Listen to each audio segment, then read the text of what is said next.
أعوذ بالله من الشيطان الرجيم بسم الله الرحمن الرحيم ومن أحسن قولا ممن دعا إلى الله وعمل صالحا وقال إنني من المسلمين صدق الله العظيم.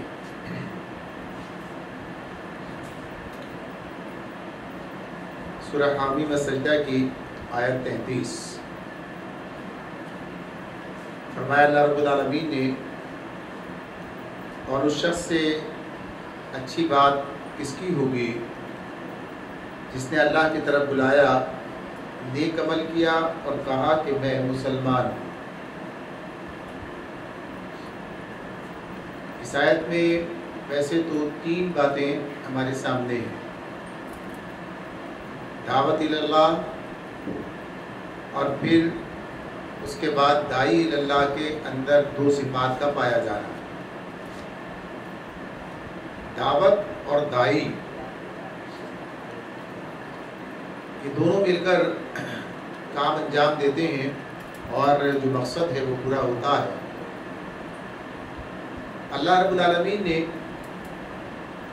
انسانوں کو اس کائنات میں اس دنیا کے اندر بھیجا ہے، اور اس دنیا میں بھیجنے کا مقصد بھی ساتھ ہی واضح کر دیا۔ یہ بات بتا دی گئی ہے کہ دنیا آزمائش کی جگہ ہے، دنیا میں انسان کا امتحان ہو رہا ہے، دنیا میں انسان کی ایک حیثیت ہے، یعنی اسے دنیا میں اللہ تعالیٰ نے اپنے نائب کی حیثیت سے، اپنے خلیفہ کی حیثیت سے بھیجا ہے۔ لہذا ان تمام معاملات اور حالات جو چیزیں ہمارے سامنے آتی ہیں، ان سب کے حوالے سے انسان کی جو ذمہ داری بنتی ہے، جو معاملات اس کے سامنے آتے ہیں، اس میں اللہ رب العالمین نے یہ بات بتا دی ہے، یعنی یہ سب چیزیں بھی اللہ کی طرف سے بتائی گئی کہ ہم اس دنیا میں کیسے آئے ہیں، کیوں آئے ہیں۔ ظاہر ہے ہمیں تو خود نہیں پتا ہے، ایک انسان یہ بات نہیں جانتا کہ وہ دنیا میں کیوں آیا ہے، اسے یہ بات معلوم نہیں ہے کہ وہ یہاں سے کہیں اور جاتا ہے، کیا ہوتا ہے۔ یعنی انسان مر جاتا ہے، ہماری نظروں کے سامنے تو انسان مر جاتا ہے، اور ہم اپنے سامنے یعنی یا تو خود اسے مسلمان اسے زمین میں دفن کر دیتے ہیں، یا ہندو اسے جلا دیتے ہیں، یا آتش پرست جو ہیں اسے اوپر چڑھا کر قبر کی ان کے لیے چھوڑ دیتے ہیں، یعنی اس طرح اسے ختم کر دیتے ہیں۔ غرض یہ کہ دنیا میں یہ بات سامنے آتی ہے کہ انسان کے مر جانے کے بعد اب اسے گویا دوسرے معنوں میں ایک طرح سے یہ کہیں کہ اسے ٹھکانے لگا دیا گیا، یعنی اس کا جسم جو ہے اسے یا تو سپرد خاک کر دیا گیا، یعنی ایک عام حالات کے اندر جو بات ہمارے سامنے، یا یہ کہ اسے جو ہے ان لوگوں نے اس کا دوسرا طریقہ اختیار کیا۔ تو غرض یہ کہ مرنے کے بعد اس کے جسم کو ختم کر دیا گیا، یہ ان لوگوں کے سامنے ساتھ بظاہر بات ہے، لیکن ہمیں یہ بات اللہ تعالیٰ کی طرف سے معلوم ہوئی، یہ ہم نے کسی اپنے یعنی تجربے سے اس بات کو نہیں جانا ہے، ہم نے اس کے لیے کوئی تحقیق نہیں کی، کوئی سائنس نہیں ہے اس کے اندر کہ یہ بات ہمیں پتہ چلی کہ مرنے کے بعد انسان فنا نہیں ہوتا، بلکہ مرنے کے بعد انسان کی روح اور جسم علیحدہ ہو کر جسم جو ہے وہاں چلا جاتا ہے، اور روح جو ہے وہ اللہ تعالیٰ کی طرف جاتی ہے، یعنی منتقل ہو جاتی ہے، اور پھر وہاں سے وہ مختلف مراحل سے گزرتی ہوئی عالم برزخ میں چلی جاتی ہے، اور بالآخر ایک وقت ایسا آئے گا کہ جب دوبارہ اللہ تعالیٰ ان جسموں کو دوبارہ سے اسی طرح بنا دے گا جس طرح یہ پہلے تھے، اور روحوں کو جسموں کے اندر داخل کر کے یعنی رشتہ جوڑ کر جسم اور روح کا دوبارہ سے انسان کو کھڑا کر دیا جائے گا۔ تو یہ بات ہمیں کسی سائنس سے معلوم نہیں ہوئی، ہمیں کسی تجربے سے یا مشاہدے سے معلوم نہیں ہوئی ہے، بلکہ یہ بات ہمیں کیسے معلوم ہوئی؟ اللہ رب العالمین کی طرف سے یہ بات اپنے رسول کے ذریعے سے ہمیں بتائی گئی، اپنی کتابوں کے ذریعے سے ہمیں بتائی گئی۔ اس کے علاوہ ہمارے پاس کوئی اور ذریعہ اس بات کا نہیں ہے۔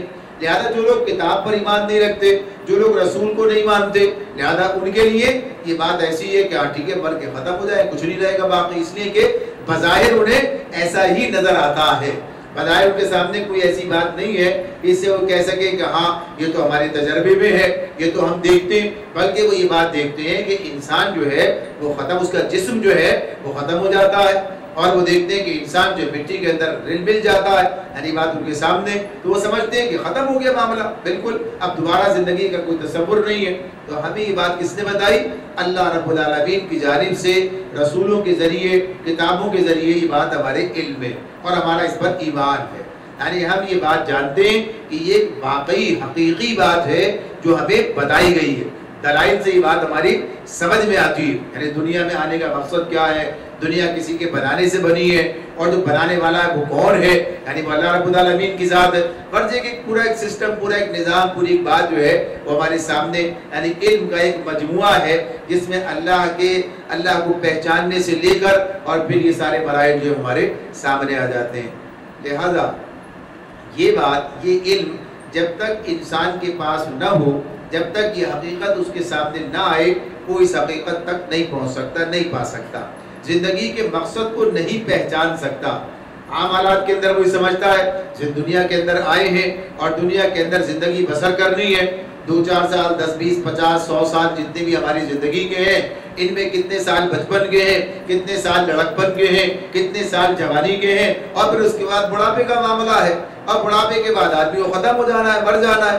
اتفاقی طور پر ایسا بھی ہو سکتا ہے کہ آدمی درمیان میں کسی وقت چلا جائے، یعنی اس کے بعد کوئی لاجک انسان کے پاس نہیں ہے، کوئی توجیہ اس کے پاس نہیں ہے کہ انسان درمیان میں کیسے چلا جاتا، یعنی اگر اسے امتداد زمانہ یعنی وقت اور حالات کے تحت یہ پرانا ہو کر ختم ہو جاتا ہے تو ظاہر ہے سب کو ایک وقت پہ جانا چاہیے، لیکن ہم دیکھتے ہیں کہ بعض لوگ بغیر کسی حادثے کے اور پھر کسی بیماری کے سبب یا بغیر بیماری کے مر جاتے ہیں، یعنی ایسا بھی ہوتا ہے، اور اس کے لیے کوئی تعین نہیں ہے کہ کون کب مرے گا، لہذا اس بات کی کوئی توجیہ کسی کے پاس نہیں ہے، یعنی کوئی یہ بات نہیں کہہ سکتا کہ اس کی وجہ کیا اس کی وجوہات ہیں کہ ایک آدمی طویل عرصے زندہ رہتا ہے اور ایک آدمی جلدی مر جاتا ہے، ایک آدمی پوری احتیاطوں کے ساتھ زندگی بسر کرتے ہوئے پھر بھی کسی بیماری کا شکار ہو جاتا ہے، اور ایک آدمی بالکل لاپرواہی کے ساتھ زندگی بسر کرتے ہوئے ٹھیک ٹھاک دنیا سے رخصت ہو جاتا ہے، یعنی اس کا معاملہ اس طرح کی بیماری کا نہیں ہے۔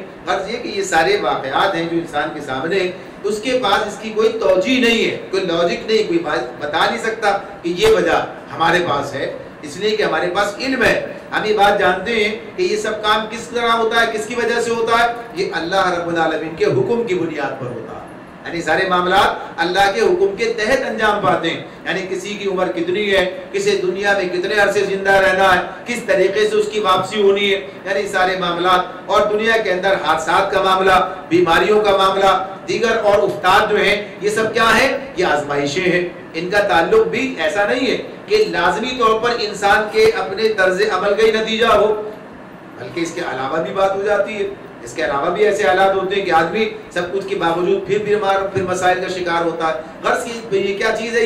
یہ آزمائش ہے۔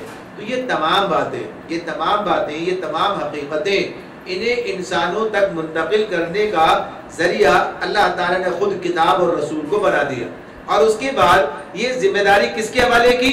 یہ ذمہ داری پھر اس کے بعد ان انسانوں کے ذمے کی جو رسول کی دعوت پر ایمان لائے، یا جو اس کتاب پر ایمان لا کر پھر اس دنیا کے اندر اس کتاب کے وارث قرار پائے۔ تو اس طرح سے یہ بات ہمارے سامنے آ جاتی ہے کہ اس علم کو منتقل کرنا یہ تمام ان لوگوں کی ذمہ داری ہے کہ جو اس پر ایمان لاتے ہیں، یہ اللہ تعالیٰ کی طرف سے مقرر کی گئی، جیسے کہ رسول کے حوالے کی گئی ایسے ہی اہل ایمان کے حوالے کی گئی۔ آپ دیکھیے، ابھی آپ نے پچھلے دنوں میں یہ بات بڑی سنی دیکھی ہوگی کہ ختم نبوت کے حوالے سے قادیانیوں کے معاملے میں کہ انہوں نے ایک نیا رسول گھڑ لیا، ایک نیا رسول بنا لیا، اور بنانے کے بعد جو ہے ختم نبوت کو انہوں نے جو ہے تسلیم نہیں کیا، اور اس طرح سے اسلام سے بھی خارج ہوئے، اور ان کے اسلام سے خارج ہونے کا فیصلہ جو ہے یہ 7 ستمبر کو ہوا۔ تو اس کی بنیاد پر اس سال جو ہے خصوصیت سے زیادہ اس بات کو اجاگر کیا گیا، اس کے دن منائے گئے، اس کا دن منایا گیا، اس کے لیے پروگرامات ہوئے مختلف مقامات پر، اس کے لیے آپ نے دیکھا کہ جلسے ہوئے، اور اس طرح مضامین شائع ہوئے، اخباروں نے ایڈیشن شائع کیا، یہ سب کچھ اس دفعہ آپ نے دیکھا ہوگا کہ یہ کام کیا گیا۔ لیکن اس کے اندر جو ایک بہت بڑا خلا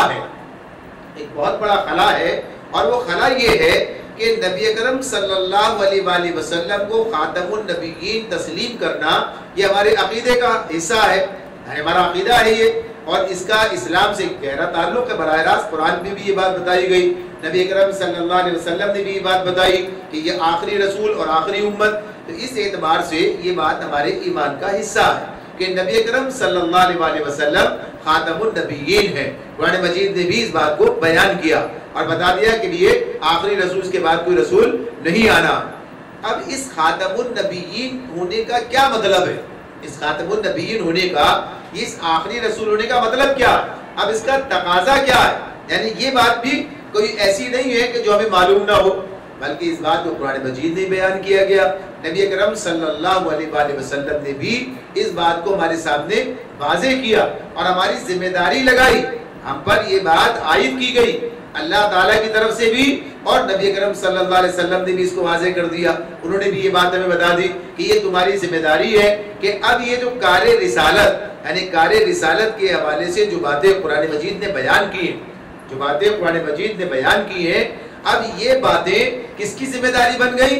اس امت کی ذمہ داری بن گئی کہ اب اس امت کو دنیا کے سامنے انہی امور کو انجام دینا ہے جو چیزیں رسالت کے ساتھ خاص، یعنی وحی کا آنا ختم ہو گیا، مکمل ہو گیا، رسول کے ساتھ تھا وہ، لہذا اللہ تعالیٰ نے اس کتاب مجید کو محفوظ کر دیا، اس کتاب کو محفوظ کیا، یعنی دنیا میں جب تک یہ قرآن مجید موجود ہے، یعنی قرآن مجید کا موجود ہونا یہ اس اعتبار سے کہ دنیا میں جب تک لوگوں پر حجت تمام کی جانی ہے اس قرآن مجید کو موجود رہنا ہے، نبی اکرم صلی اللہ علیہ وآلہ وسلم کی سیرت کو موجود رہنا۔ دیکھیے آخر یہ سوال ہمارے ذہن میں آتا ہے، آ سکتا ہے، یہ سوال کیا جا سکتا ہے کہ دنیا میں جو کتابیں اللہ تعالیٰ کی طرف سے آئیں، کم از کم 4 کتابوں کے نام تو ہم بیان کرتے ہیں، یعنی 4 کتابیں، توریت، زبور، انجیل اور قرآن مجید، یہ کتابیں ہم بیان کرتے ہیں کہ ہاں یہ کتابیں ہیں جن کا علم ہمارے پاس ہے کہ قرآن میں ان کے نام آئے کہ یہ کتابیں نازل کی گئیں۔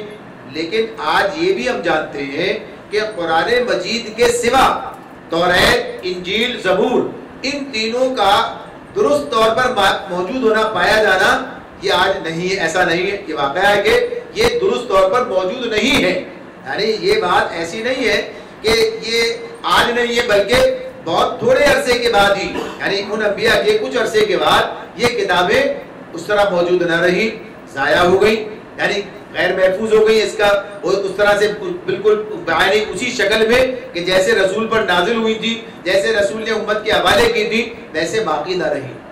اس میں جہاں ہم یہ بات کہہ سکتے ہیں اور یہ بات اپنی جگہ موجود بھی ہے کہ ان کتابوں کے ضائع ہونے کا سبب کیا ہے، وہ امتیں ہیں، یعنی ان امتوں نے ان کتابوں کی حفاظت نہیں کی۔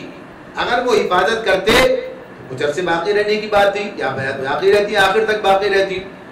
آج قرآن مجید کے بارے میں کہ قرآن مجید باقی ہے، اچھا وہ بھی اللہ کی کتابیں تھیں، یہ بھی اللہ کی کتاب ہے، ایسا نہیں کہ وہ کسی اور کی کتابیں تھیں، وہ بھی اللہ کی طرف سے آئی تھیں، وہ بھی لوح محفوظ سے آئی تھیں، وہ بھی اسی کتاب مبین کا حصہ تھیں، یعنی اس اصل کتاب کا حصہ تھی، اسی میں سے وہ کتابیں دنیا کے اندر بھیجی گئی، لیکن وہ کتابیں محفوظ نہ رہ سکی، وہ کتابیں محفوظ نہ رہ سکی، ان کے اندر رد و بدل کر دیا گیا، ان کے اندر جو ہے آمیزش کر دی گئی، وہ اپنی اصل حالت میں محفوظ نہ رہ سکی۔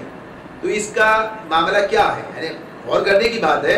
قرآن مجید موجود ہے، قرآن مجید موجود ہے، یعنی اس کے اندر کوئی تبدیلی نہیں ہے، اور یہ بالکل بعین ہی اسی طرح جیسا کہ نبی اکرم صلی اللہ علیہ وسلم پر نازل ہوا تھا اسی طرح آج میرے اور آپ کے سامنے موجود ہے، اور اس میں ایک شوشے کا فرق بھی نہیں ہے اس قرآن میں جو نبی صلی اللہ علیہ وسلم پر نازل ہوا تھا اور جو قرآن میرے سامنے رکھا ہوا ہے، اس میں کوئی فرق نہیں ہے، وہی قرآن ہے جو نبی اکرم صلی اللہ علیہ وسلم پر نازل ہوا تھا، وہی قرآن مجید آج میرے اور آپ کے ہاتھوں میں موجود ہے۔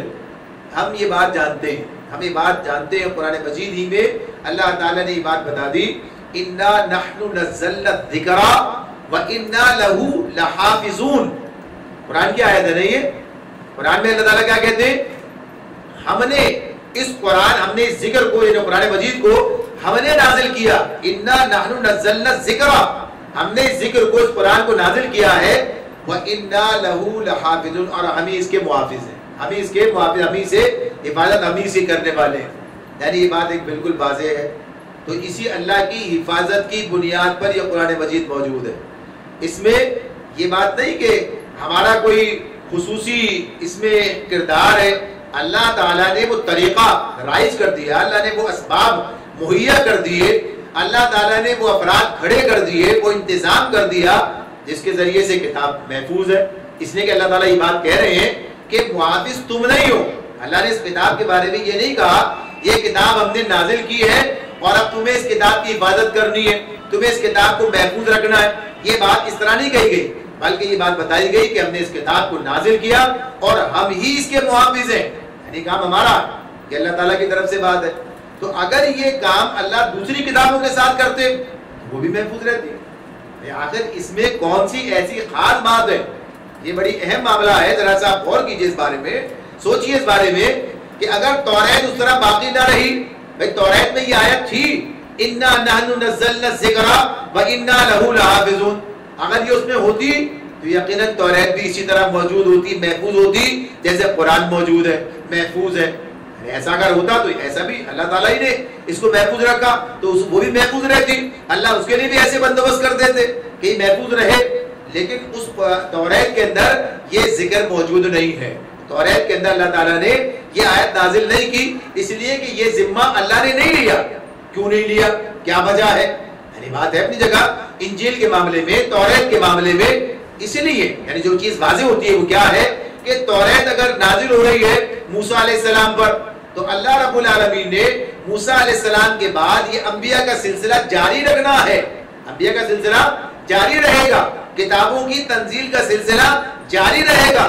اب انسانوں کی آزمائش تو ہے کہ وہ کتابوں کو محفوظ رکھے, وہ کتابوں کو پر عمل پیرا رہے, کتابوں کو تھامے رکھے, یہ ان کی ذمہ داری ہے. لیکن امتوں نے اس کتابوں کو ضائع کر دیا, یعنی اسے محفوظ نہیں رکھا, اپنی اس ذمہ داری کے اندر ناکام ہو گئے, وہ کامیاب نہ ہو سکے, یعنی اس میں آزمائشیں پورے نہیں اترے. پھر اللہ نے دوسرے رسول بھیج دیے. یعنی سلسلہ جاری رہا. جب تک کتاب کی تعلیمات کا معاملہ موجود رہا اس وقت تک اللہ تعالیٰ نے صرف انبیاء بھیجے, کتاب نازل نہیں کی. لیکن جب کتابی کا معاملہ بھی ہوا تو اللہ نے انجیل نازل کی اور توریت کے حوالے سے جو اس میں آمدش ہو گئی تھی اسے درست کر دیا گیا. یعنی جب ہم پڑھتے ہیں عیسیٰ علیہ السلام کی آمد کا معاملہ, اللہ تعالیٰ نے ان کی رسالت کی بات کی ہے تو اس میں کی بات بتائی ہے کہ ہم نے اس پر توریت انجیل نازل کی اور وہ کیا کرنے والی تھی انجیل اور عیسیٰ علیہ السلام کہ جو کتاب ان سے پہلے نازل ہوئی تھی اس کی تصدیق کرنا, اس کی تائید کرنا اور اس کو درست کرنا. یعنی یہ کام موجود تھا, یہ بات اپنی جگہ پر تھی. تو اب جب قرآن نازل ہوا تو قرآن نے اس کی تو تائید کی, اس کی تو تصدیق کی کہ توریت اللہ کی کتاب ہے, اس کی تصدیق کی کہ انجیل اللہ کی کتاب ہے, لیکن اس میں جو آمیزش تھی اس کو قرآن نے بیان کر دیا. اور قرآن مجید میں اللہ رب العالمین نے ہمیں بتا دیا کہ انہوں نے کتاب الہی میں تغیر و تبدل یعنی جس میں جو ہے اس کو تبدیل کیا, اس کے اندر اپنی طرف سے باتیں گھڑ کر بیان کی ہیں. یعنی اللہ تعالیٰ یہ بات بیان کرتے ہیں, بتا دی, قرآن مجید بتا رہا ہے. تو بہرحال قرآن نے اس کی وضاحت کر دی کہ اللہ کی طرف سے یہ بات ہے, یہ بات ہے, یہ بات ہے. یعنی اب اصل شکل قرآن مجید کی ہو گئی. اب یہ بات کہ قرآن مجید کو محفوظ رکھا گیا اور اس کی محفوظ رکھنے کی وجہ بالکل واضح سامنے آتی ہے. اس لیے کہ نبی اکرم صلی اللہ علیہ وسلم کے بعد اب کوئی اور نبی نہیں آنا, نبی اکرم صلی اللہ علیہ وسلم کے بعد کوئی رسول نہیں آنا. لہذا یہ کام کون کرے گا؟ یہ کام اس امت کے حوالے کی. دنیا 1400 سال گزر گئے, 1400 سال میں کتنے نسلیں آئیں اور کتنی نسلیں چلی گئی آپ کے سامنے. یعنی نبی اکرم صلی اللہ علیہ وسلم نے جن لوگوں کی تربیت کی, جن کے سامنے قرآن نازل ہوا, انہیں کیا کہتے ہیں؟ صحابہ کرام رضوان اللہ تعالی علیہ مجمعین, صحابہ کرام کہتے ہیں.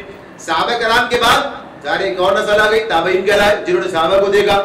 صحابہ تابعین کو دیکھنے والے تبع تابعین کہلائے. اس کے بعد کوئی آپ سنتے منصب, کوئی بات ایسی سنتے کہ بھائی ان کے بعد یہ کہلائے, یہ کہلائے, یہ ختم. یعنی اس سے آگے معاملہ نہیں بڑھا. یعنی اس معاملات میں اب چیزیں جو ہیں ان کے معیار کے اندر بھی فرق, جیسے صحابہ تھے ویسے تابعین نہیں تھے, جیسے تابعین تھے ویسے تبع تابعین نہیں تھے, جیسے وہ تھے اس کے بعد والے نہیں تھے. عمومی طور پر معاشرے کا جو حال ہے, معاشرے کی جو کیفیت ہے, جو سسٹم ہے, جو صورتحال ہے, اس میں ہم دیکھتے ہیں کہ یہ چیزیں اس طرح باقی نہیں ہیں.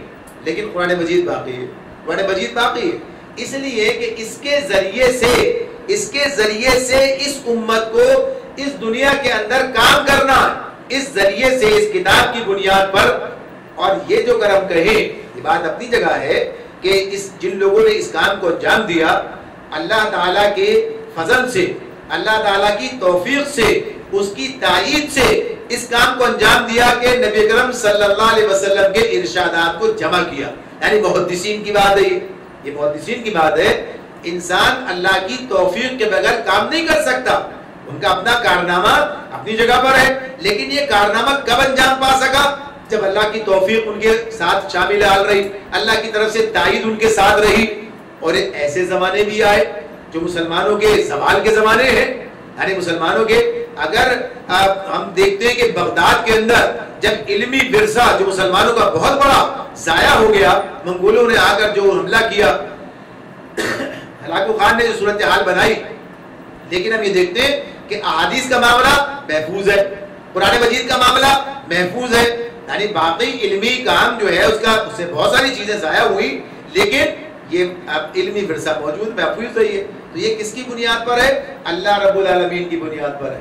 تو اب یہ جب بات ہم جانتے ہیں, ہم یہ دعویٰ کرتے ہیں, ہم یہ ساری باتیں بیان کرتے ہیں, تو جو اس کا نتیجہ ہے, جو اس کا تقاضا ہے, جو اس کا عملی پہلو ہے, اس پر ہم نہیں آتے کہ اب اس کتاب مجید کو لے کر دنیا کے سامنے کھڑے ہونا, اب اس کار رسالت کو انجام دینے کے اعتبار سے اب اس معاملے میں ہمیں اس کام کو انجام دینا یہ ہماری ذمہ داری ہے. یعنی اس کام کو ہمیں کرنا ہے, اس انجام دینا ہے. تو اس اعتبار سے, اس حوالے سے ہمیں دعوت کے اس کام کو, نہیں کام کیا ہے؟ نبی کرم صلی اللہ علیہ وآلہ وسلم کا جو بنیادی کام ہے, جو اولین کام ہے, جو آپ کے حوالے کیا گیا, اور صرف نبی کرم صلی اللہ علیہ وسلم کے حوالے نہیں کیا گیا, بلکہ آپ سے پہلے جتنے انبیاء ہیں, جتنے بھی انبیاء ہیں, ان سب کے حوالے یہ کام کیا گیا. سب کو اللہ تعالیٰ کی طرف سے یہ ذمہ داری دی گئی کہ وہ دعوت دینے والے تھے, وہ دعوت دینے والے تھے. یعنی ذمہ داری اللہ تعالیٰ کی طرف سے انہیں دی گئی, اور ان سب نے اس ذمہ داری کو کما حقہ ادا کیا, اس ذمہ داری کو کما حقہ ادا کیا. ہمارے سامنے انبیاء کی تاریخ میں جو سب سے پہلے نبی سامنے آتے ہیں, انبیاء کی تاریخ میں تو آدم علیہ السلام کا معاملہ ہے.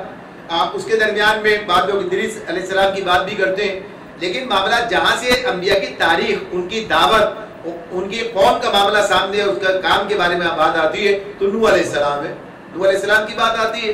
تو نوح علیہ السلام کی بات بیان کرتے ہیں, ان کی جو مدعات قرآن مجید میں ہمارے سامنے آتی ہے, تو وہ کہتے ہیں کہ میں نے اس قوم کی طرف ہر طرح سے اس کو پکارا, اس کو دعوت دی, اس کو بلایا, اللہ کی طرف بلایا, اس کو دعوت دی کہ گناہوں کی زندگی کو چھوڑ دے, یہ استغفار اللہ سے معافی طلب کرے, فرما برداری کی طرف آ جائے. یعنی دعوت کا یہ عمل جاری رہا. کیا کام کرتے رہے؟ یعنی نوح علیہ السلام کا جو عمل سامنے آتا ہے, نوح علیہ السلام کے بارے میں قرآن ہمیں یہ بتا رہا ہے کہ 900 سال وہ جس قوم کے درمیان رہے, 950 سال کی بات ان کی آتی ہے. تو اس عرصے کے اندر انہوں نے کیا کام کیا؟ قوم کو دعوت دیتے رہے, قوم تک بات پہنچاتے رہے. لیکن قوم میں سے بہت تھوڑی سی تعداد, یعنی جو کشتی پر افراد تھے جو بعد میں بچائے گئے, اتنے ہی افراد ہیں جو ایمان لائے, باقی لوگ ایمان نہیں لائے. لہٰذا کیا بات سامنے آتی ہے کہ پہلے رسول, یعنی اس اعتبار سے, دعوت کے اعتبار سے, اور اس طرح جن کا ذکر قرآن مجید میں امت کے حوالے سے آ رہا آدم علیہ السلام کے بعد, تو وہ نوح علیہ السلام کے بارے میں بات آ رہی ہے کہ وہ اسی ایک مرحلہ, جو سب سے پہلا مرحلہ ہے دعوت کا مرحلہ, اس مرحلے پر ہی اپنی زندگی بتا کر دنیا سے چلے گئے. یعنی پہلے مرحلے میں دنیا دعوت دیتے رہے, اور بالآخر کیا ہوا اس کے بعد؟ جب قوم نے نہیں مانا تو اس کے بعد اللہ کی طرف سے عذاب آیا, اور اہل ایمان جو ایک کشتی بھر تھے وہ بچائے گئے, باقی سب کے سب اللہ تعالیٰ نے انہیں غرق کر دیا. یہ بات ہمارے سامنے. اب جو کشتی پر مسلمان بچے وہ تو سارے کے سارے مسلمان تھے, انہیں نہ کسی سے کشمکش پیش آئی. یعنی اب جو انہوں نے زندگی کو اسلام کے مطابق, مسلمان تھے تو یقیناً انہیں زندگی اسلام کے مطابق ہی بسر کرنی تھی آگے. یعنی اسی اعتبار سے الگ چاہیے. تو ان کا ذکر اس طرح ہمارے سامنے نہیں آتا, ان کی کوئی جدوجہد اب یہ نہیں آتی کہ انہوں نے اسلام کو قائم کرنے کے لیے کیا کیا, جیسے نبی کرم صلی اللہ علیہ وسلم کی آتی ہے. ان کے اس لیے کہ سب جو مٹھی پر بچے وہ مسلمان ہی تھے, اور اسلام پر عمل پیرا, وہ بات ختم ہو گئی. پھر اس کے بعد ان کی نسل آگے چلی ہے, پھر دوسرے رسول آ جاتے ہیں, ہود علیہ السلام آ جاتے ہیں, پھر دوسرے آتے ہیں. یعنی ان سب کا معاملہ ہمارے سامنے کیا آتا ہے کہ یہ سارے کے سارے انبیاء جو ہیں یہ دعوت کے مرحلے سے آگے نہیں بڑھ سکے. ہاں چند انبیاء ایسے بھی آتے ہیں کہ دعوت کے مرحلے سے آگے بڑھے، لیکن ان کے اندر بھی معاملات کیا ہے. جیسے داؤد علیہ السلام ہے، اللہ تعالیٰ نے سلطنت دی، ان کا معاملہ آغاز سے یہ ہے، بادشاہ بنائے گئے، آغاز سے ہی بات ہے.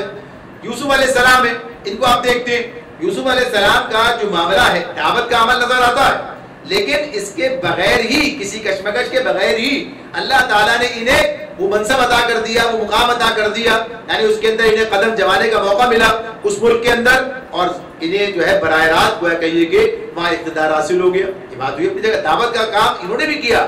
یعنی اگر قید خانے میں لوگوں کے ساتھ بات کرتے، دعوت دے رہے، قرآن نے اس کو بیان کیا، تو قرضے کی دعوت کا عمل جاری رہا. یہ دعوت کا عمل جاری رہا. پھر اسی میں اس عمل کے جاری رہنے کا نتیجہ کہ عمل جاری نہ رہے تو کیا ہوتا ہے، جاری رہے تو کیا ہوتا. آپ دیکھیے یہ بات اس لیے اہم ہے، اس کو اس طرح سمجھنا اس لیے اہم ہے کہ یہ ہماری ذمہ داری کو ہمارے سامنے واضح کرتی ہے. اور ذمہ داری جب تک ادا نہ کی جائے تو نتائج پھر وہ نہیں نکلیں گے جو نکلنے چاہیے، پھر وہ سارے معاملات اپنی جگہ رہیں گے ذمہ داری کے. آپ دیکھیے یوسف علیہ السلام کے معاملے میں اسی طرف بات چلی گئی ہے، تو وہاں سے بھی ایک نقطہ سامنے رہے. یوسف علیہ السلام جب مصر میں گئے ہیں اور مصر کی حکومت ان کے اختیار میں آ گئی ہے، اس کے حاکم ہو گئے ہیں، تو اب انہوں نے بنی اسرائیل کو یعنی یعقوب علیہ السلام اور اپنے بھائیوں کو یعنی ان کے بیٹوں کو، خاندان کو کنعان سے مصر بلا لیا، کنعان سے مصر بلا لیا. تو اب یہ لوگ مصر آ گئے. بائبل میں وہاں سے آنے والوں کی تعداد 67 بیان کی جاتی ہے. قرآن کوئی بات نہیں کرتا، حدیث میں کوئی بات نہیں آتی ہے، لیکن یہ بھی تاریخ کا ایک حصہ ہے. تو اس اعتبار سے جب دیکھتے ہیں، نقل کیا مفسرین نے اس کو اس اعتبار سے، تو 67 اور یوسف علیہ السلام کو ملا کر 68 افراد ہیں جو کنعان سے مصر کے اندر آئے، بنی اسرائیل کہلائے. اب یہ کتنے 68 ہیں. ان میں صرف وہ عورتیں شمار نہیں کی گئی جو ان کے گھر میں بیائی گئی تھی، یعنی 12 بیٹوں کی 12 بیویاں، یعنی یہ بات ہوگی سے اس طرح. بہرحال 68 یہ افراد وہاں پر ہیں. ان افراد کا جو طرز یعنی کا جو وہاں پر ان کا معاملہ آگے بڑھتا ہے، تو 500 سال کے بعد جب مصر سے بنی اسرائیل نکلے ہیں، یعنی 400 سال 300 سال تو ان کی حکومت رہی، اس کے بعد قبطی آ گئے، اور پھر اس طرح سے موسیٰ علیہ السلام کا زمانہ جب یہ غلام بنا لیے گئے تھے اس زمانے میں بنی اسرائیل. جب بنی اسرائیل مصر سے نکلے ہیں تو اس وقت جو ان کی تعداد ہے تو اس تعداد کی بات سامنے آتی ہے. اس میں بھی بائبل کی بات کہتی ہے کہ صحرائے سینا میں دوسرے سال جب مردم شماری کرائی قابل جنگ لوگوں کی کہ کتنے لوگ ایسے ہیں جو جنگ کے لائق ہیں، یعنی مردان کار ان کے بارے میں، تو ان کی تعداد جو بیان کی جاتی ہے وہ اس وقت میں 6 لاکھ اور 3,550 افراد کو بائبل میں لکھتے ہیں. یعنی یہ 6 لاکھ سے زائد افراد ہیں جو اس وقت میں وہاں پائے جاتے ہیں. اگر مردوں اور یعنی عورتوں اور بوڑھوں اور خواتین سب کو جمع کیا جائے تو کہا جاتا ہے کہ 20 لاکھ سے زائد افراد ہیں. 68 افراد کا وہاں جانا اور اتنے عرصے کے اندر اتنی بڑی تعداد کا بن جانا، اس کی بنیاد کیا ہے؟ اس کی بنیاد دعوت ہے. اس کی بنیاد کیا ہے؟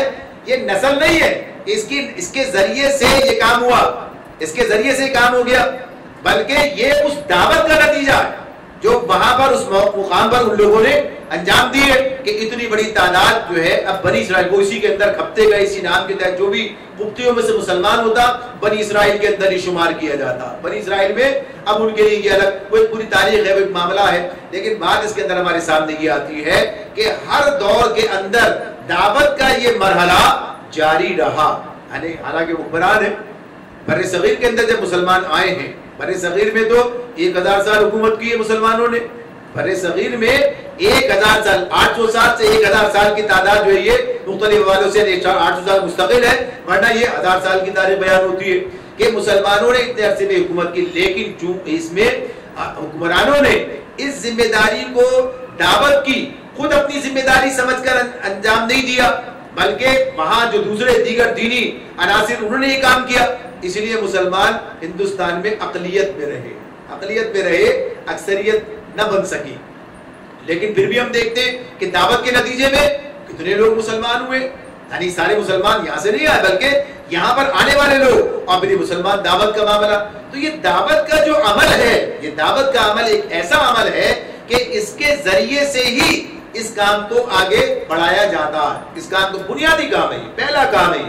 اس کے بغیر دوسرے مرحلے نہیں آتے. دیکھیے جیسے کہتے ہیں کام کا آغاز کہاں سے ہوتا؟ کسی بھی کام کا آغاز آپ کرتے ہیں، یعنی تعمیر کا آغاز کریں گے تو آپ زمین سے شروع کریں گے، آسمان سے تو نہیں کریں گے. یعنی آپ زمین میں پہلے اس کی بنیاد بنائیں گے، آپ اس کے بعد اسے آگے بڑھائیں گے. یعنی یہ مرحلہ وار آگے جائے گا اور بالآخر ایک عالیشان عمارت بن کر تیار ہو سکتی ہے. اس کے فائدے آپ حاصل کر سکتے ہیں، اس کے اندر سب کچھ رہائش سارے معاملات ہو سکتے ہیں. لیکن ایسا ممکن نہیں ہے کہ آپ اوپر سے شروع کریں یا آپ گویا کہیے کہ اس کو نظر انداز کر کے اس ترتیب کو بدل دیں. اگر آپ اس ترتیب کو کہ آپ پہلے بیج بویا جائے گا، پھر اس کی آبیاری کی جائے گی، پھر اسے سارا اس کی دیکھ بھال کی جائے گی، پھر آخر ایک فصل سامنے آئے گی جس سے فائدہ آپ اٹھائیں گے. یعنی آپ اس ترتیب کو بدل نہیں سکتے، اس طریقے کو آپ تبدیل نہیں کر سکتے. ایسے ہی یہ کام انجام پانے ہیں، ایسے ہی اس کام کو انجام پانا. تو یہ بات بتائی گئی ہے، یہ بات بتائی گئی کہ یہ طریقہ آپ کو سامنے رکھنا. اگر یہ قوم، اگر یہ امت جو دعوت کا عمل ہے اس کو چھوڑ دے گی تو یہ اگلے مرحلے تک پہنچ ہی نہیں سکے گی، اگلے مرحلے تک پہنچ ہی نہیں سکے گی. اس معاملے میں یہ بات بالکل واضح طور پر سامنے آتی ہے. تو نبی اکرم صلی اللہ علیہ وسلم کے جتنے انبیاء، جیسے میں نے آپ سے عرض کیا کہ سارے انبیاء کی تاریخ ہمارے سامنے جو آتی ہے وہ اسی اعتبار سے آتی ہے کہ دعوت کا جو عمل ہے وہ جاری رہا تو یہ سلسلہ آگے بڑھتا رہا، اور پھر اس کے بعد بعض کی زندگی میں اگلے مرحلے بھی آ گئے. ہمارے سامنے سب سے بڑی مثال نبی اکرم صلی اللہ علیہ وسلم کی مکمل ہے. جیسے عرض کیا کہ اللہ تعالیٰ نے یہ کام ان کے ذریعے پورا کروایا، انجام دلوایا. آخری نبی ہے، کوئی ایک پہلو، کوئی ایک گوشہ، کوئی ایک چیز، یعنی کوئی بھی معاملہ ایسا نہیں ہے کہ وہاں ہمیں نہ ملے. یعنی آخر ہے نبی ہے. اب تو ایک نمونہ، ایک آئیڈیل، اب کوئی رسول نہیں آنا. آپ دیکھیے اس میں اتنی چیزیں ہمارے سامنے آتی ہیں. اللہ رب العالمین نے زینب رضی اللہ تعالیٰ عنہ سے نبی اکرم صلی اللہ علیہ وسلم کو حکم دیا کہ نکاح کریں. حضرت زید کی مطلقہ ہے، حضرت زید کی مطلقہ، اس پر کتنا طوفان اٹھا ہے، کتنا طوفان اٹھا ہے اس کے اوپر. اور صرف یہی نہیں کہ منافقین اور یہودیوں نے اس پر جو ہے یہ سارا طوفان جو پروپیگنڈا اٹھایا، بلکہ یہاں تک بات ہمارے سامنے آتی ہے کہ بعد اس سے متاثر ہونے والے مسلمان بھی سامنے آ جاتے ہیں. یعنی نقل ہو جاتی ہیں تفسیروں میں وہ باتیں بھی، کہاں ایسا ہو گیا ہوگا، ایسا ہو گیا ہوگا. حالانکہ یہ معاملہ خود قرآن سورہ احزاب میں بیان کر رہا ہے کہ بھائی ایسا کیوں ہوا. یعنی ایسا ہو سکتا تھا کہ نبی اکرم صلی اللہ علیہ وسلم ان سے نکاح نہ کرتے، کوئی لازم تھوڑی ہے، اور بھی ہے نکاح کرنے کے لیے. خاص طور پر کہ بیٹے یعنی متبنہ منہ بولے بیٹے کی مطلقہ سے نکاح کرنا جو اس معاشرے میں انتہائی معیوب ہے، اس معاشرے میں. لیکن چونکہ اللہ تعالیٰ اسی جگہ پر بیان کر رہے ہیں کہ محمد صلی اللہ علیہ وسلم ما کان محمد ابا احد من رجالکم ولکن رسول اللہ وخاتم النبیین. یعنی یہ آیت اسی حوالے سے بات ہو رہی ہے. کہا کہ محمد تمہارے مردوں میں سے کسی کے باپ نہیں ہے. یعنی یہ تو متبنہ منہ بولے بیٹے کا معاملہ، یعنی وہ جو آپ کے جو بیٹے تھے بچپن میں انتقال ہو گیا، یعنی معاملہ ختم ہو گیا. اب ان کا معاملہ جو کیا ہے، تو کہا کہ یہ اور پھر چلو یہ نہ کیا جائے، کیا ضروری، تو کیا کہا تو خاتم النبیین، یہ خاتم النبیین ہے. لہذا جتنے بیجا رسوم و رواج ہیں، جتنے ایسے کام جن کی اصلاح کرنی ہے وہ انہی کے ذریعے سے کرائی جائے گی. ان کے بعد کوئی اور نبی تو آئے گا نہیں جو اس کام کو انجام دے. لہذا آپ ہی کے ذریعے سے اس جو یہاں رسم ہے، جو یہ رواج ہے یہاں پر، اور اتنا شدت اس کے اندر ہے، اس کو ڈھا دیا جائے گا کہ آپ ہی یہ کام کریں گے کہ ان سے نکاح کریں. تو خاتم النبیین ہونے کے والے سے بات ہے. یعنی جب آپ دیکھیں گے تو بات کیا آئے گی، خاتم النبیین کی بات آئے گی. جب خاتم النبیین کے حوالے سے سارے کام کرا کے اور پھر ہمارے حوالے کیے گئے، تب اسے آگے لے کے چلنا کس کا کام ہے؟ ہمارا کام ہے. کام ہمیں کرنا، اس ذمہ داری کو ہمیں ادا کرنا. اگر ہم صرف یہ راگ الاپتے رہیں خاتم النبیین، ختم نبوت کی حفاظت، ختم نبوت زندہ باد، بے شک زندہ باد، بے شک اس میں کوئی شک نہیں ہے، اس کی حفاظت بھی کرنی ہے. آج آپ دیکھیے صورتحال کیا، صورتحال یہ ہے، ہم یہ سنتے ہیں قادیانی کی ریشہ دوانیاں، یہ سن رہے ہوتے ہیں. ہم یہ بات سنتے ہیں، اور یہ واقعہ یعنی صرف سننے کی بات نہیں ہے، کہ سندھ کے جو آپ کے سرحدی علاقے ہیں، سندھ میں سرحدی یعنی انڈیا سے ملتے ہوئے جو علاقے ہیں، خصوصیت سے وہاں پر اور باقی اور سندھ کے اندر یہ صورتحال ہمارے سامنے بلوچستان کے اندر کی بات سامنے آتی ہے کہ وہاں ہندوؤں کا اثر بہت زیادہ ہے، وہاں ہندوؤں کا اثر بہت زیادہ ہے، اور عیسائی مشنریز اور یہ قادیانی اور ہندو یہ سارے کے سارے وہاں کام کر رہے ہیں، اور مسلمانوں کے ملتد ہونے یا ان کے اندر شامل ہونے کی خبریں آتی ہیں کہ صاحب ایسا ہو رہا ہے۔ لیکن سوچنے کی بات یہ ہے پاکستان میں غیر مسلموں کی تعداد کتنی ہے؟ پاکستان میں غیر مسلموں کی تعداد کتنی ہے؟ سب مل ملا کے 2% سے زیادہ نہیں بنتا، سب مل ملا کے بہت سارا ملا کے، بلکہ اس سے بھی بہت کم کی بات آئے گی سامنے۔ غرض یہ کہ اتنی قلیل تعداد اور وہ پریشان ہے، یعنی اکثر یہ 98% مسلمان کہتے ہیں یار یہ 2% جو ہے مسلمانوں کو مرتد بنا رہے ہیں۔ بھئی 98% ان ساروں کو مسلمان بنا لیتے، یعنی یہ 98% ان 2% اقلیت کو مسلمان نہ کر سکے، اور اس بات کا شکوہ کرتے ہیں کہ صاحب یہ 2% جو ہے یہ 98% کو نقصان پہنچا رہے ہیں، تو پھر 98% پر پھر سوچنے کی بات ہے یہ کہ اتنی بڑی تعداد، اصل بات کیا ہے انہیں اس کام سے رغبت ہی نہیں ہے، اس طرف انہیں تو یعنی اس بات کی طرف اس کا شوق ہی نہیں، اس کے احساس ہی نہیں ہے کہ یہ ہماری ذمہ داری ہے اس اسلام کو لے کر اٹھنا۔ ہمیں تو دنیا کے سامنے کھڑا ہونا تھا، ہمیں تو دنیا کے سامنے جانا تھا۔ یہ بات پچھلے دنوں آپ کے سامنے آتی رہی جب یعنی دیگر اقوام سے ہمارے تعلق کی بات تھی، اس میں ہم بات کر رہے تھے غیر مسلموں سے، یہود و نصارہ کی بات ہو، کسی کی بھی بات ہو، ان سب کے حوالے سے جب ایک بات ہو رہی تھی تو اس میں یہ بات سامنے آئی تھی کہ پوری دنیا سے ہمارا تعلق کیا ہے؟ پوری دنیا مدعو ہے اور یہ امت دائی ہے، امت کی بات ہے، یہ پوری امت کیا ہے؟ دائی ہے، یعنی دعوت دینے والی ہے، اور دعوت کیا ہے؟ دعوت اللہ ہے، دعوت اللہ ہے، اللہ کی طرف بلانا۔ اللہ کی طرف بلانا کیا ہوتا ہے؟ اللہ کی بندگی کی طرف بلانا، یعنی اللہ کی بندگی کو، اللہ کو ماننے، ظاہر ہے کہ اللہ کو الہ واحد تسلیم کرنے کی بات ہے۔ اللہ کی الہ واحد کا مطلب ہی اس کی بندگی ہے، یعنی اسے ماننا، یعنی اس کی بندگی کے لیے تیار ہو جانا، الہ واحد تسلیم کرنا۔ تو اللہ کو الہ واحد تسلیم کر کے اس کی بندگی اختیار کرنا، اس کی دعوت ہے، جسے پوری دنیا، اس دعوت کو پوری دنیا کے سامنے رکھنا امت مسلمہ کا کام ہے۔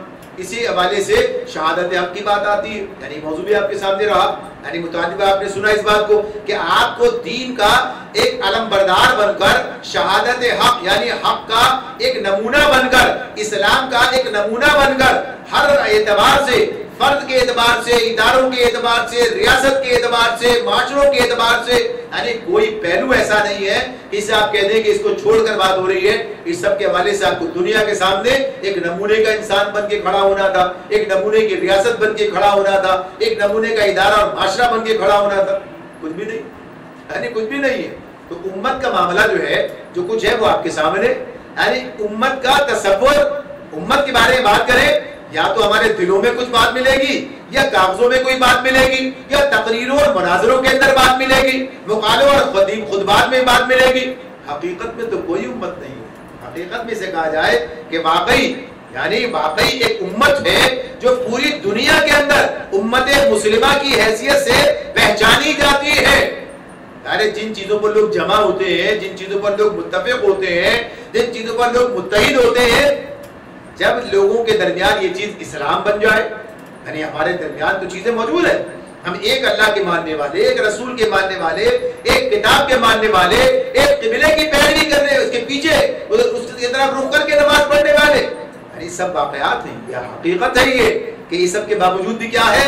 اس سب کے باوجود بھی یہی ہے کہ آج صورتحال یہ ہے کہ کوئی افغانی ہے، کوئی ایرانی ہے، کوئی ترکستانی ہے، کوئی فلاں ہے، کوئی فلاں ہے، ہر ایک کے اپنے اپنے مفادات ہیں، ہر ایک کی اپنی اپنی ڈگڈگی ہے جسے وہ بجا رہا ہے اور اپنے طور پر اپنا کام کر رہا ہے۔ یہ جو چیز ہے، جو کیفیت ہے کہ اس کام کو انجام نہیں دیا جا سکا، لہذا آج تو صورتحال یہ بن گئی، یہ بن گئی ہے کہ آج ہمیں باہر سے زیادہ اندر کام کرنے کی ضرورت پیش آ گئی۔ آج باہر سے زیادہ دنیا کے سامنے کس چیز کو پیش کرنا ہے؟ دنیا کے سامنے اسلام کو پیش کرنا ہے۔ اسلام کس کے ذریعے پیش کیا جائے گا؟ اسلام مسلمانوں کے ذریعے پیش کیا جائے گا، اسلام مسلمانوں کے ذریعے پیش کیا جائے گا۔ آئی دیکھیے اگر صرف اللہ تعالیٰ کو دعوت پیش کرنی ہوتی، صرف دعوت کی بات ہوتی تو ہر ایک کے پاس اللہ کی کتاب بھیج دیتے، ہر ایک کے پاس جو ہے ایک خطبہ اس کے گھر پہنچا دیا جاتا، اس کے اندر نازل کر دیا، اس کے اندر ودیعت کر دیا، ہر کوئی کام بھی ہو سکتا تھا. لیکن اب یہ بات دیکھتے ہیں کہ اللہ رب العالمین نے یہ دو چیزیں ہمیشہ ساتھ رکھی ہیں، دو چیزیں ہمیشہ ساتھ رکھی ہیں، دعوت اور دائی. دعوت اور دائی. دائی کون ہے؟ اولین دائی کون ہوتا ہے؟ رسول ہوتا ہے. اولین دائی رسول ہوتا ہے. لہذا دعوت اور دائی دونوں کا مجموعہ مل کر اس کام کو انجام دیتا ہے، اس کام کو انجام دیتا ہے. لہذا جب تک یہ امت بطور دائی کے کھڑی نہیں ہوتی تو یہ قرآن اکیلا، یعنی قرآن کا معاملہ ظاہر سی بات ہے، ویسے تو اللہ تعالیٰ کا ایک حکم ہی کافی ہے، یعنی اگر ویسے کہا جائے اللہ کا ایک حکم ہی کافی ہے، ساری دنیا ایک طرف ہو جائے گی، یعنی ساری دنیا سیدھے راستے پر آ جائے گی. لیکن چونکہ یہ بات اللہ کو مطلوب نہیں ہے، چونکہ یہ معاملہ جو آزمائش کا ہے، چونکہ یہ معاملات جو ہیں اس اعتبار سے بارش ہو رہی ہے. تو حضرات گرامی بات صرف اسی اعتبار سے بات کو مکمل کر کے ختم کرتے ہیں کہ آغاز کیا تھا ہم نے اس بات سے کہ اس آیت کے اندر دعوت کی بات بھی ہے اور اس آیت کے اندر دائی کی بات بھی ہے. ایک بات دعوت کی ہے، دو باتیں دائی کی ہیں، یہ بات ہے نا. یہ تو دعوت آج کس چیز کی ہے؟ دائی کو، جو مسلمان ہیں، جو آپ بھی ہیں، میں بھی ہوں، پوری دنیا کے مسلمان، یہ سارے کے سارے انہیں دائی کی حیثیت سے کھڑا کرنا ہے. پھر سے انہیں دائی کی حیثیت سے کھڑا کرنا ہے، اس لیے کہ دعوت اور دائی مل کر اپنا کام انجام دے سکتے ہیں، اس کے بغیر یہ کام انجام نہیں پا سکتا. یہی وجہ ہے، اسی کی بنیاد پر ہم نے یہ گویا کہ یہ خصوصی طور پر یہ کام کیا کہ یہ عشرہ دعوت کا اہتمام کیا کہ ہاں چلیے 10 دن خصوصیت کے ساتھ، محنت کے ساتھ، ذرا تھوڑی تندہی کے ساتھ اس کام کو انجام دیا جائے، سب لوگوں کو جمع کیا جائے، اکٹھا کر کے اپنے گرد و پیش میں لگایا جائے، یہ کام کر لیا جائے. اس کام کو انجام دینے کی کوشش ہوئی ہے، ورنہ یہ ایک مستقل کام ہے، یہ کام ایک دن کا نہیں ہے، یہ کام چند گھنٹوں کا، چند لوگوں کا نہیں ہے، یہ کام زندگی بھر کا ہے اور سارے مسلمانوں کا ہے، سارے مسلمانوں کا ہے. جہاں جہاں ان کے بس میں جتنا جو کچھ بھی ہے وہ ہر جگہ ایک دعوت کا نمونہ بن کر کھڑے ہو جاتے ہیں، اپنے افکار سے، اپنے کردار سے، اپنی گفتار سے، اپنے معاملات سے، اپنے یعنی ہر اعتبار سے وہ داعی اللہ ہوتے ہیں اور دنیا ان سے دعوت کا سبب لے رہی ہوتی ہے. اللہ تعالیٰ ہمیں اس کام کو پورے طور پر سمجھنے اور انجام دینے کی توفیق عطا فرمائے. وآخر دعوانا الحمدللہ رب العالمین. انشاءاللہ تعالیٰ اتوار کے دن اپنی